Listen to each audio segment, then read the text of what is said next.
OK, and any more from you? What else have we got here? Yep, there's the prison officers allegedly earning millions of pounds for smuggling drugs into prison, and I mean that should come as no surprise because prisons, as we know, are rife with drugs. And I never realised they're making so much money out of it. Yeah, I mean, well, it's they've got to come in some way, and there's everybody knows it's an open secret that it's encouraged. It's a social control thing. You keep people off their heads, and they're more compliant and easy to manage. It's like the black economy, the underground economy is such a big thing in our society, and you think, well, why should prisons be any different? You know, so yeah, and it's so that they're instigating kind of new controls, more controls, more staff controls. I don't know. I mean, it's quite. I think it's quite amazing that in such a closed environment that it's a kind of solitary lesson about drug control and about how prohibition of drugs doesn't work. Because if you've got a closed environment like a prison, and they're still awash with drugs, I mean, what chance have you got in society? Perfect microcosm. If the guards are complicit, whatever control you put in, they're going to circumvent straight away. OK, good stuff. Thank you. Janet, what have you got? Well, it's the G8 summit starting up, when the leaders of the most prosperous nations all get together to hammer out, amongst other things, poverty and the. Well, that's what Gordon Brown was saying, isn't he? Don't eat, don't waste so much food. Watch what you eat. For him, though, just to kick things off, because you wouldn't expect them to do this on an empty stomach. Did they send out a sandwich order? No, they went for an 8-course feast. Well, it's to remind them about how much food we waste and our overconsumption. The meeting itself is costing, get all these people together, is costing £283 million, which it's not difficult to point out would buy an awful lot of, say, mosquito The only thing missing off the menu nets. is badger. Badger wasn't there. Badger wasn't there. Even a little bit of badger as well, and really get the public to hate him. It's a heck of a list, including hairy crab bisque-style soup. I don't know bisque-style is. Milk-fed lamb, lots of cheeses. And Amanda Ursel, friend of this programme, has pointed out in the Times this morning that this lunch or this dinner would have constituted 114 grams of fat, so well over the limit. And if they drank the wine that was on offer, because obviously there's a water shortage, they had to drink wine. If they drank the wine that was on offer, they would also have been over the limit with the amount of wine, and in fact could be accused of binge drinking. So all in all, not great PR. OK. He would have hated sitting down at that table. You'd have thought, though, going off to a G8 summit to talk about poverty when food prices and oil prices and all the rage, that you wouldn't start off the thing by sending a message to Britain saying, be careful what you eat. Not great PR for the Japanese host, really, is it? Obviously, in food terms, because there were 25 chefs Whale burgers, were they on offer? But the fact that they really do struggle to prove that they are ecologically sound as a nation, I think. Moving on, oh dear, from the Mail this morning, a survey in More magazine says that girls who are questioned about their holiday habits, well, lose all their inhibitions when they go abroad, apparently. Armed with their copy of Position of the Month, that's pictured in... Oh, More magazine. More magazine, yes. 1/3 of those questioned admitted to having slept with at least 2 men during the same holiday.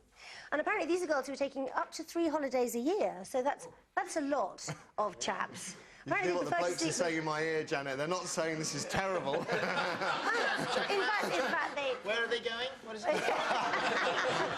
Well, they also prefer to sleep with English men abroad. The English men on holiday come above, as it were, to coin a phrase. OK, yes. Italians and French. OK. So there we are.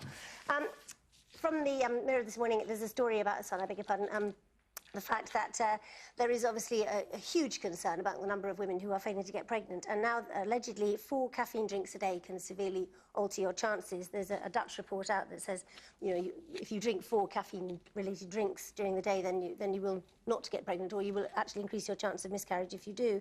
But actually, somebody at the conference made a good point that said, can we not think about what women shouldn't do, but what they should? Can we encourage women to be healthy, to produce healthy babies, which I think is a better way around, especially if you happen to be pregnant in the early stages and have drunk a lot of coffee, and don't worry, it's usually fine. And lastly, from The Sun, you can't help but sympathise, really, with Jane Archer and Chris Cutting, who paid £20,000 for their 3-bedroom bungalow in 1987, when it was 400 yards from the cliff edge. Tragically, it's a little bit closer now, in fact, 60 yards from the cliff edge. And I'll buy it for £1, I'll buy it for 2. OK, well, they'd be really happy, because they wanted a bit of cash they wanted to remortgage, and they were told their house was worth £1. Right. Matthew, you couldn't get a mortgage for £1 these days, to be honest. Thank you. Nice one, Janet. What have you got then, Dominic? Well, page 6 of The Sun, big headline, Britain is on the brink, apparently. Of falling into the ocean? Yes. Remortgage for £1? No, worse than that, apparently, recession.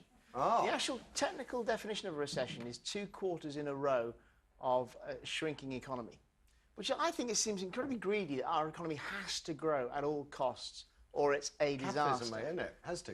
Well, you know, does it really? Yeah. Why? Otherwise you don't make profit, do you? You start losing profit, laying people off, going bust, what about misery, tears, the end. Well, what about if you stay the same size?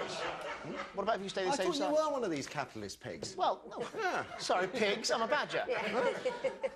I just think it's... The way that it's reported, I mean, it says here confidence is plummeting. Yeah. Well, because we keep being told by everyone that there's no money, everyone should be saving, no one's got anything left. So what are you telling us now, then? I'm telling us that I'm all right.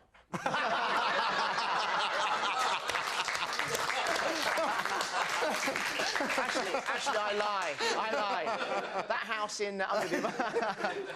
So, but we are near a recession, Matthew, right, okay. so I'm told. Do you still buy your own books? No, I steal them.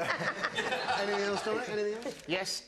Yesterday was a big vote in the Synod of the Church of England. Yep. They have vetoed the idea of super bishops. Right. So they're going with female bishops in the Church of England, which is going to be a chasm and a split in the unified Church of England. So they reckon it's going to cause a huge amount of rife within the Church of England. That there'll be female bishops. Riots in churches across the country. I would say just angry tea parties. Yes. To be honest. Yeah. There's bitter coffee warnings. Yeah, no sugar.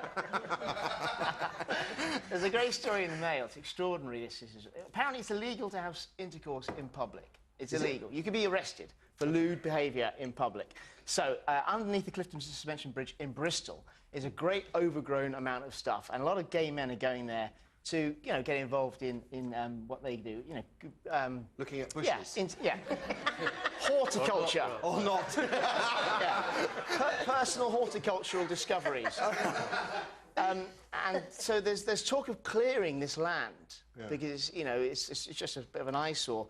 And they have consulted the Rainbow group of lesbian, gay and bisexual workers at the council staff, and they've concluded this is potentially discriminatory against gay and bisexual men. So it's an illegal practice anyway, but to rip out the foliage that hides them is discriminating against gay men. I mean, can't they just go indoors?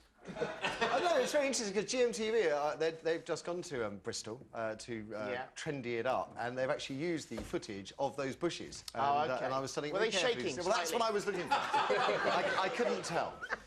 I'll watch again. But apparently it's discriminatory, which kind of seems nonsense. If it's going to be illegal, then it's not discriminatory, is it? No.